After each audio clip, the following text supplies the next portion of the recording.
그 후에 예수께서 각 성과 마을에 두루 다니시며 하나님의 나라를 선포하시며 그 복음을 전하실세 12 제자가 함께하였고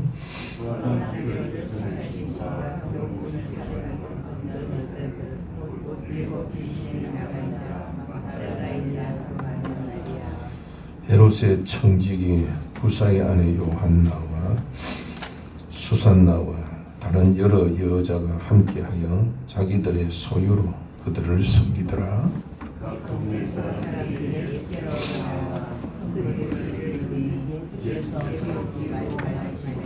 씨를 뿌리던 자가 그 씨를 뿌리러 나가서 뿌릴새 들어는 길가에 떨어짐에 밟히며 공중의 새들이 먹어버렸고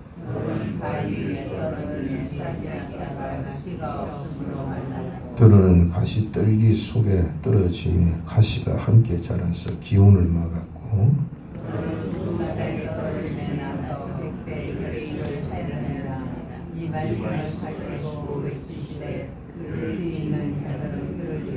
제자들이 이 비유의 뜻을 물으니 하나님의 나라의 비밀을 아는 것이 너에게는 허락되었으나 다른 사람에게는 비유로 하나니 이는 그들로 보아도 보지 못하고 들어도 깨닫지 못하게 하려 함이라. 이 비유는 이러하니라. 씨는 하나님의 말씀이요 길가에 있다는 것은 말씀을 들은 자이니 이에 마귀가 가서 그들이 믿어 구원을 얻지 못하게 하려고 말씀을 그 마음에서 빼앗는 것이요 바위 위에 있다는 것은 말씀을 들을 때에 기쁨으로 받으나 뿌리가 없어 잠깐 믿다가 시련을 당할 때에 배반하는 자요 지들에게 떨어졌다는 것은 말씀을 들은 자이나 지내는 이 생의 영생과 지면으로 흔하게 기운이 막혀 온전히 결실하지 못하는 자요 좋은 땅에 있다는 것은 착하고 좋은 마음으로 말씀을 듣고 지키어 인내로 결실하는 자니라. 아멘. 예수님은 12 제자와 함께 하셨을 뿐만 아니라 여러 여자들도 함께 하셨습니다. 이들 중에는 7 귀신 들었다가 고침받은 막달라 마리아가 있었고 또 헤롯의 청지기 그러니까 이제 고위 관리겠죠. 구사라는 사람의 아내 요안나도 있었고 또 수산나라는 여인도 있었습니다. 아마 이 막달라 마리아는 오랫동안 병으로 시달렸던 것을 보면은 아마 경제 사정은 그렇게 넉넉하지 못했을 것입니다. 그러나 요안나는 그의 남편이 고위 관리였던 점을 살펴보면은 경제적으로 여유가 있었던 것 같습니다. 어떤 학자들은 이 요한나가 그 구사의 아내지요. 그 구사라는 사람은 요한복음 4장에 등장하는 예수님께로부터 병 고침을 받은 그 아이의 아버지라고 추정합니다. 그러니까 이렇게 이 여인들은 모두 다 이렇게 주님께로부터 큰 은혜를 받은 자들입니다. 뿐만 아니라 이 사람들도 예수님이 그리스도이심을 믿고 주님과 함께하는 것이 하나님의 일에 참여하는 것임을 늦게 믿고 자기들의 소유로 그렇게 주님을 섬겼다고 기록되어 있습니다. 참 은혜에 감사하는 것도 소중한 일이지만은 주님의 일에 참여한다는 것은 얼마나 영광스러운 일이고 자랑스러운 일입니까? 그 당시 여인들은 사회적으로 지위가 매우 낮았습니다. 그런 점을 보면은 우리 예수님께서는 남성과 여성과 관계없이 동등하게 대하셨다는 것을 볼 수 있습니다. 그래서 성경 어느 곳을 봐도 이 여자들이 주님을 섬기면서 서로의 갈등을 보인 적은 없었습니다. 가진 자도 있고 가지지 아니하는 자도 있었을 텐데 말입니다. 이는 아마 예수님께서 하나님 나라를 선포하시고 전하시는 이 복음을 깨닫고 그렇게 믿었기 때문일 것입니다. 1절에 있는 말씀과 같이 예수님은 성이나 마을이나 어디서나 하나님 나라를 선포하셨습니다. 그리고 병을 고치시고 귀신을 쫓아내셨습니다. 예수님이 전하신 하나님의 나라는 어떤 하나님의 나라일까요?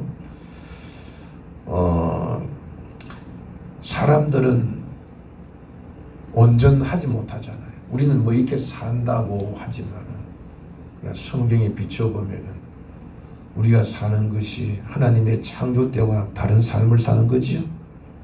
우리의 몸도 그렇고 죽지 아니할 몸이 죽게 되었고 병들게 되었고 우리의 영도 온전치 못하고 우리의 정신 그거 다 모두가 다 이렇게 망가졌지요. 변질되어 있지요. 우리는 그냥 인생은 그런가 보다 하지만은 성경을 보면 하나님 입장에서 보면 우리는 다 지금 잘못되어 있는 거예요. 죽지 않아야 할 자가 죽게 되고 사랑해야 할 자가 사랑하지 못하게 되어지고 우리의 이 마음이 자존감이 떨어져서 시기하고 질투하고 때로는 늘 이렇게 모자라서 뭔가를 요구해야 하는 이런 삶이 지금 우리 인생을 봐도 제정신으로 사는 사람 별로 없던 것 같잖아요. 이게 잘못된 거예요. 이 잘못된 것을 예수님이 고치러 오신 거지요. 고쳐지는 것이 하나님의 나라예요. 고쳐진 자들이 이제 영원한 하나님 나라에 들어가는 것이 하나님 나라에 들어가서 사는 삶, 그게 바로 영생이고 구원이지요. 그런데 이제 그 예수님이 이제 예수님 오심으로 인하여서 우리가 변화되잖아요. 우리의 영도 변화되어지고 우리의 마음도 변화되고 그렇게 예수님의 오심으로 인하여 예수님을 영접함으로 인해서 하나님 나라가 임하는 겁니다. 우리 하늘나라가 여기저기 있는 것이 아니라 우리 마음에 따르잖아요. 우리가 예수님으로 인하여서 변화되는 하나님 나라가 예수님으로 해서 시작되는 겁니다. 그래서 이제 사람이 치유가 되어져 봐요. 뭐 우리가 어제도 배웠지만은 예수님에게 발로 그 예수님의 발에 그 머리카락으로 눈물로서 그 발을 닦고 향유를 부은 그 여인도 그게 이제 그 자존심이 회복돼서 그래요. 자존감. 사람이 자존감이 낮으면 자기 자신이 항상 불안하고 염려하고 걱정하고 두려워하고 그러니까 세상에 대해서 비관적이고 누구에 원망하게 되어지고 그렇게 해서 또 가진 사람 보면 시기하게 되고 그래서 마음이 온통 상처투성이 되잖아요. 그런데 주님을 만나면은 치유되지요. 이 영이 회복되어지고 하면은 자존감이 회복돼요. 우리 오늘 찬송처럼 주님과 함께하면 딴 것이 없어지고 그래서 이 자존감이 회복되어지면 시기할 일도 없고 질투할 일도 없고 사람 앞에서 이렇게 주눅들지 않고 이 여인처럼 이 향유를 깨뜨려 예수님 발에 셨던 것처럼 그렇게 주님을 섬길 수 있고 남들과 갈등을 일으키지 않아도 되는 그런 사람이 될 수 있는 것이죠. 이 바리새인처럼 교만한 자는 예수님을 영접하지 않습니다. 그러나 가난한 자들, 주님 없이는 결코 살아갈 수 없는 자들. 그래서 예수님을 믿고 의지함으로 세상에서 얻을 수 없는 어디서 주님이 주신 은혜를 받을 수 있어요. 세상에서 얻을 수 없는 이런 은혜와 복을 받을 나는 이렇게 주님 때문에 나는 이렇게 새 사람이 되었다. 주님께 받은 은혜가 크다. 그걸 아는 사람만이 이렇게 그 여인처럼 바리새인의 집을 찾아와서 예수님을 섬겼던 그 여인처럼 여기 있는 오늘 막달라 마리아와 요한나와 수산나와 같은 여성들처럼 이렇게 다툼이 없이 주님을 위하여 또 주님의 일을 이루기 위하여 헌신할 수 있는 것입니다. 오늘 여러분 이 예배에 참여하는 것도 주님의 일에 참여하는 겁니다. 교회의 하나님의 영광을 위하여 참여하는 거예요. 이게 참으로 영광스러운 일입니다. 그리고 이제 예수님은 무리들에게 씨 뿌리는 비유로 말씀하셨는데 마태복음과 마가복음에 의하면은 이 장소는 가버나움의 어느 해변가에서 배를 조금 띄워놓고 그걸 강단으로 하셔서 그렇게 전한 것이다 라고 그렇게 기록되어 있습니다. 그런데 예수님은 비유로 말씀하셨습니다. 비유라고 하는 것은 성경에 비유가 참 많습니다. 여호와는 나의 산성이시요 내가 피할 피난처시요. 이게 다 비유지요. 여호와는 나의 목자시다. 이것도 비유입니다. 예수님도 비유를 많이 사용하시죠. 나는 길이다, 진리다, 생명이다. 이것도 다 비유입니다. 그런데 이제 예수님께서 이제 이렇게 이제 비유를 이제 말씀하셨는데 그 이유를 이제 제자들이 묻자 11절에 이제 이렇게 말씀하셨어요. 천국의 비밀을 아는 것이 너에게는 허락되었으나 그들에게는 아니 되었다. 이 말씀은 하나는 두 가지 이유로 비유로 말씀하신다고 했어요. 하나는 감추기 위해서입니다. 사실 그 당시에는 예수님을 견제하고 예수님을 넘어뜨리는 사람들이 많았잖아요. 그래서 이제 그들에게는 알쏭달쏭한 비유로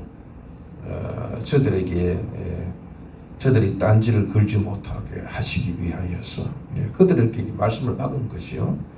그래서 이제 비유로 말씀하신 것입니다. 또 하나는 그 비유를 이렇게 잘 설명해 주면은 이해하기가 쉽지요. 그래서 이제 주님을 따르는 자들에게는 보다 쉽고 명확하게 전해 주시기 위해서입니다. 오늘 본문에 보면은 예수님은 네 가지의 이 밭, 땅의 모습을 비유로 말씀하십니다. 우리가 잘 알고 있는 내용이죠. 첫째는 길가에 뿌려진 씨앗이고, 둘째는 이제 바위라고 그랬는데 이제 돌밭에 떨어진 씨앗이고, 셋째는 가시떨기 위에 떨어진 씨앗, 그리고 넷째는 좋은 땅에 떨어진 씨앗입니다. 이 비유의 내용은 우리가 너무 많이 들어서 잘 아는 일입니다. 그러니까 좋은 밭에 떨어져야 좋은 곡식을, 좋은 열매를 거둘 수가 있죠. 길가 떨어지면 새들이 와서 먹어버려요. 돌짝밭에 떨어지면 이 말이 뭐냐 하면은 저희 팔레스타인 땅 같은 경우에는 위에 살짝 흙이 있고 밑에 이렇게 석회적 바위 덩어들이 되어 있는 것이 많아요. 그런데 떨어지면은 잠시 잘 피다가 밑에 뿌리를 못 내리죠. 그리고 이게 날씨가 더우니까 금방 타서 죽어버려요. 그리고 이제 가시떨기에 떨어지면은 이 떨기 잡초들이 더 잘 자라잖아요. 그러니까 그 씨가 떨어져도 제대로 자라기가 힘든다는 거지. 그게 이제 길가에 떨어진 것은 하나님의 말씀을 아예 귓등으로 듣지도 않는, 그렇게 마귀가 와서 이제 딴 생각하고 이런 마귀가 와서 이제 그 말씀을 이렇게 쪼아 먹어버리니까 말씀이 없는 것이고, 돌짝밭도 사실 잠깐 기쁨으로 받지만 이제 힘들고 어려운 일이 생기면은 부닥치면은 감당하지 못하여서 신앙을 그만두는 사람. 또 그다음에 이 신앙생활은 계속 하긴 해요. 하긴 하는데 믿음이 없으니까 자꾸 근심과 염려가 많다 이 말이에요. 믿음은 우리를 자유케 한다고 그랬죠. 근데 이게 자꾸 이제 근심과 염려니까 이 믿음과 상충된다 이 말이에요. 그러니까 믿음대로 살아야 되는데 세상 염려, 걱정, 두려우니까 말씀대로 살기가 어려워요. 그러니까 이제 제대로 신앙생활을 하지 못하는, 신앙생활을 하긴 해도 말씀대로 살지 못하고, 알기는 알아도 순종하지 못하고 그냥 세상인처럼 살아가는 그리스도인이 되고 만다 이 말이에요. 그러나 이제 좋은 밭에 떨어졌다는 것은 이제 하나님 말씀을 그대로 수용해서 믿음 그대로 그렇게 살아가기 때문에 성령이 열매를 맺고 주신 사역을 잘 감당하는, 그리고 또 순종하니까 우리 예수님께서 하나님 나라를 우리 주신 것처럼 우리의 영도, 우리의 혼도, 우리의 몸도 그렇게 세워지겠죠. 그렇게 얘기하시는 거예요. 그러나 또 한편으로, 근데 이거는 우리 다 아는 사실이잖아요. 근데 이거는 이제 이런 면에서 볼 수 있어요. 이거는 이제 씨 뿌리는 사람의 입장이에요. 말씀을 받는 사람의 입장에서 얘기하는 거예요. 말씀을 받는 사람의 입장에서 얘기하는 거예요. 근데 어찌 보면은 밭이 그냥 밭이 갑자기 바꿀 수가 있나요? 돌짝밭이 자기가 옥토가 될 수 있고, 사실은 밭은 그냥 그대로 있는 거잖아요. 그대로. 그러니까 또 한편으로 이렇게 생각할 수 있어요. 씨를 받아서 있는 사람의 마음의 상태를 이렇게 비유로 표현하셨다고 볼 수도 있지만 사실 그건 너무 뻔한 일이고, 또 한편으로는 거꾸로 씨 뿌리는 자의 입장에서 생각해 볼 수가 있어요. 농부가 씨를 뿌릴 때 길가에 뿌리는 사람이 있습니까? 가시밭에 떨어진 사람이 있습니까? 돌짝밭에 씨를 뿌리는 사람이 있어요? 우연하게 될 수 있을지 모르지만 일부러 그렇게 한 사람은 없어요. 그냥 오늘 본문에 보면은 씨가 길가에 떨어져요, 그지? 돌짝밭에 떨어져요, 가시밭에 떨어져요. 그러니까 이것은 우리가 어떻게 해석해 볼 수 있느냐 하면은 우리 하나님의 열심으로 볼 수가 있어요. 자, 시편 126편 5절 6절의 말씀을 보면은 눈물을 흘리며 씨를 뿌리는 자는 기쁨으로 거두리로다. 울며 씨를 뿌리러 나가는 자는 반드시 기쁨으로 그 곡식단을 가지고 돌아오리로다 라는 말씀이 있습니다. 이 말씀은 이 바벨론 포로가 뜻하지 아니하는 그런 가운데 예루살렘으로 귀환할 수 있다는 그런 소식을 듣고 그렇게 귀환할 때 온 그 감격의 찬양의 노래입니다. 그렇기 때문에 이 눈물을 흘리며 씨를 뿌렸다라는 말은 이쪽 보면 이거 연관해 보면은 씨를 뿌려도 밭이 다 그냥 길가와 같아, 돌짝밭과 같아. 그런데도 이 농부는 어쩔 수 없이 씨를 뿌렸다는 뜻이기도 해요. 이걸 시대지별로 보면은 바벨론 포로가 될 때에 그 당시에 이 유대인들의 마음은 어떤 마음이었을까? 이사야가 그렇게 말씀을 전하고 예레미야가 눈물로 호소해도 그들은 말씀을 들었어야 한다. 길가에 떨어진 씨와 같이 전혀 듣지 않았어요. 그래도 하나님은 계속 씨를 뿌렸죠. 계속 선지자가 죽어나가도 그래도 하나님은 계속해서 그 말씀을 계속 주셨어요. 그들의 마음이 이제 그들의 상태가 돌밭이 되어지고 포로가 되어져 갔을 때 그들은 얼마나 염려하고 걱정하고 근심하고 그들의 마음속에 믿음이라는 것은 다 사라질 때에 그래도 하나님께서는 계속해서 선지자들에게 은혜를 주셨지요. 다니엘과 같은 에스겔과 같은 사람, 학계, 스가랴 이런 분들에게. 그리고 나서 마침내 이제 저들도 회개하고 하나님께로 돌아올 수 있었죠. 이것을 통하여서 우리 하나님의 열심을 그러니까 한쪽에서는 사람 말씀을 받는 사람의 마음이라면 한편에서는 어떤 상태에 있을지라도 포기하지 아니하시는 하나님의 은혜와 사랑을 그렇게 표현한다고도 볼 수 있습니다. 여전히 오늘 주님은 우리의 상태가 어떻든 간에 계속해서 우리에게 말씀을 주십니다. 우리가 예배당 처음 왔을 때는 길가와 같은 마음이죠. 말씀 들어도 그게 무슨 뜻인지도 모르고 지나가면 잊어버리고 또 세상 살다 보면 막에 와서 다 시집가 버리고 또 어떤 사람들은 처음에는 은혜 받았다가 얼마 있지 않으면은 금방은 또 그냥 세상의 일 때문에 또 그냥 시들해서 교회를 떠나는 사람들도 있고, 아마 얘기했던 것처럼 근심, 염려, 걱정, 세상의 일로 인하여 신앙이 자라지 못하는 사람, 그냥 오래 다녀도 신앙 그대로 그냥 옛날 상태 그대로 지나는 사람. 이것이 우리들의 심정과 같습니다. 그러나 성령님은 끊임없이 우리의 문을 두드립니다. 계속해서 그러든 말든 간에 그렇잖아요. 예배당에 누가 오든 간에 계속해서 하나님 말씀 전해지죠. 주일마다, 새벽마다, 수요일마다, 금요일마다 그 사람이 어떻든 간에 강파가든 어쩌든 하나님 말씀 계속 전파되죠. 이런 하나님의 열심과 하나님의 사랑, 끊임없는 사랑이 있기 때문에 그래서 우리들이 점점 그렇게 변화되는 줄 믿습니다. 그런 이 부모님의 어머님의 끊이지 않는 사랑이 있으니까 애들이 크는 거 아니겠어요? 하나님의 그 은혜와 그 사랑의 열심, 끊이지 않는 그 은혜가 바로 우리를 만들어가고 있다고 볼 수 있는 것입니다. 주님의 그치지 않는 그 사랑과 은혜를 아는 사람이 곧 좋은 밭과 같은 마음을 가진 사람입니다. 어머니의 사랑을 아는 자가 비로소 이제 어머니를 위해 살 수 있는 그런 이제 마음을 가지게 되는 것처럼, 비록 우리의 삶이 지금 길가와 같고 돌밭과 같고 가시밭과 같을지라도 여전히 주님은 우리에게 은혜와 사랑을 베푸는 것을 믿어야 됩니다.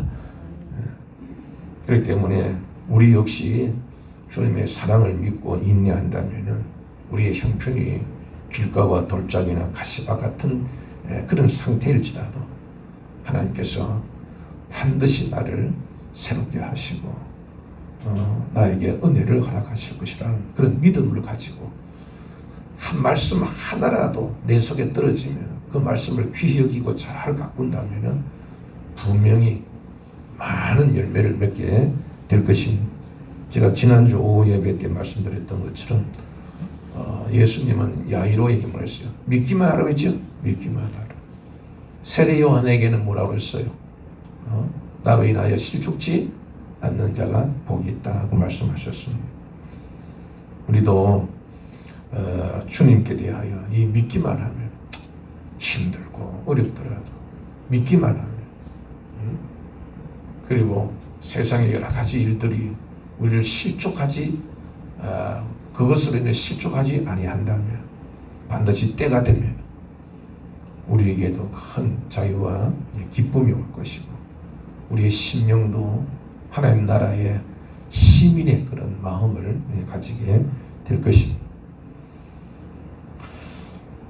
그리고 이 비유의 말씀이 믿는 자에게는 더 쉽고 명확하게 다가서고 그러나 거부하는 자에게는 딴지를 걸고 거부하는 자에게는 다쳤던 것처럼 누구든지 은혜를 사모하고 은혜를 간구하는 자에게는 은혜 위에 은혜를 더하여 주십니다.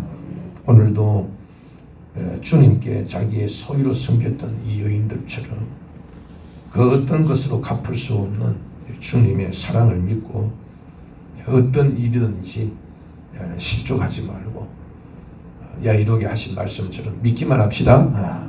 믿음은요, 하나님 주시는 이 믿음이 있으면은 수천 길 되는 그 깊은 바다도 이렇게 부력이 있으면 배는 가라앉지 않아요, 그렇지? 어떤 깊은 바다도 가라앉지 않아요. 그렇게 믿음이 바로 그것이라. 믿음은 모든 우리를 나락으로 떨어뜨리는 실망, 낙심, 절망을 가라앉지 않게 하고 그 어떤 시련도 감당할 수 있는 힘을 주는 것이 믿음이에요. 그러니까 베드로도 그 믿음으로 바다 위를 걸었지요. 빠져야 할 자가 믿음 때문에 빠지지 않았어. 그것처럼 주님께 대한 믿음을 가지면 어떤 시련과 어려움이 오더라도 무너지지 않고 빠지지 않습니다. 그 믿음은 우리를 담대하게 하고 믿음은 우리를 자유케 합니다. 오늘도 주님이 주시는 이 믿음으로 사시기 바랍니다. 그래서 마음의 평안을 유지하고 어떤 형편에서든지 바울처럼 자족하는 마음, 그런 자유를 누리고 순종함으로 우리 주님께서 이루시고자 하는 우리의 영과 우리의 혼과 우리의 몸이 주님이 원하시는 그런 온전함으로 점점 그렇게 변해져가는 그러한 천국의 삶을 살다가 주님 오시는 그날 영원한 저 낙원의 저 안식의 나라에 참여하는 복된 저와 여러분 우리 교회 되기를 주의 이름으로 축복합니다. 기도하십시다.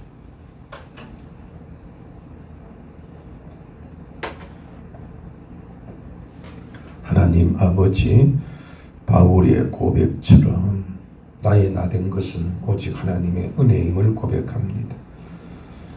우리의 마음이 곧 길가와 같고 돌밭과 같고 믿음이 없어서 염려와 두려움으로 사로잡혀 있었지 않습니까? 그래 끊임없이 베푸시는 주님의 사랑과 은혜로서 이 정도라마 그래도 성장할 수 있었던 것을 시인합니다. 참으로 주님 감사합니다. 이제 주님의 사랑과 은혜를 알았으니 말씀 한마디일지라도 그 말씀을 심령밭에 잘 가꾸어 주님을 닮고 성령의 열매를 맺고 주신 사명 잘 감당케 하여 주시옵소서. 고쳐주셔서 주님을 위해 자신의 소유로 숨겼던 여인들처럼 우리 모두 주님, 우리의 혼과 몸과 영을 주님께서 고쳐 주시어서 기쁘고 즐겁게 주님을 섬길 수 있도록 은혜 베풀어 주시옵소서. 특별히 김정우, 오양세, 선영수, 이경년, 이정미 집사의 암도 소멸시켜 주시고 우리 명리길 집사님의 시력도 주님 온전히 회복하도록 도와주옵시며 고성인 장로님, 남기혁 집사님, 최재희, 권은영 자매도 또한 그 외에 모든 질병으로 고통당하는 성도들의 몸도 깨끗하게 치료하여 주시옵고 그 영도 강건케 하여 주시옵소서. 주님 때문에 높은 자존감을 가져서 시기 질투 없어지고 늘 사랑하며 기쁘게 헌신할 수 있는 저희들 되게 하여 주옵소서. 예배당 건축을 위해 수고하는 종과 기도하며 예물을 드리는 모든 종들의 소원대로 주님 은혜롭고 순탄하게 이 건축이 잘 진행되도록 인도하여 주옵소서. 우리나라도 속히 정상화되게 하여 주옵소서. 오늘도 목자와 같이 우리와 함께 하셔서 부족함이 없도록 복을 내려 주옵소서. 예수님 이름으로 축복하고 기도합니다. 아멘.